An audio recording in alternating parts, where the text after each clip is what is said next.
A4C all for Christ. అగ్ని ప్రమాదం నుండి అమెరికాను కాపాడండి తండ్రి. మరణించిన వారి కుటుంబాలను ఆదరించండి తండ్రి. ప్రార్థన. ప్రేమమేడ కృపమేడ మా ప్రియ పరలోకం తండ్రి, మహిమగల మీ నామమునకు స్తోత్రములు దేవా. అయా, అగ్ని ప్రమాదం నుండి అమెరికాను కాపాడండి దేవా.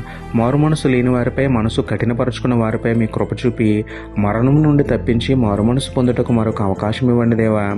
ఆస్తులు కోల్పోయిన వారిని ఆదరించండి. మరణించిన వారి కుటుంబాలకు ఓదార్పు ఇవ్వండి నాయన. ఆకలితో మాడిపోతున్న వారికి ఆహారం అందేలా, ప్రమాదంలో కాలిపోయిన వారు త్వరగా కోలుకునేలా సహాయం చేయండి తండ్రి. అమెరికాకు సహాయం చేసేలా మిత్రదేశాల మనస్సును అనుకూలపరిచి మిమ్మల్ని నమ్ముకున్న వారిని మీ చల్లని హస్తాల కింద దాచుమని వేడుకుంటూ, మా రక్షకుడు మా సంరక్షకుడైన మీకే స్తుతులు చెల్లించుకుంటూ, నమ్ముట నీ వదననైతే నమ్మువానికి సమస్తమును సాధ్యమే అన్న విశ్వాసంతో యేసయ్య పరిశుద్ధ నామములో ప్రార్థించి పొందుకున్నాము పరమ తండ్రి. ఆమేన్.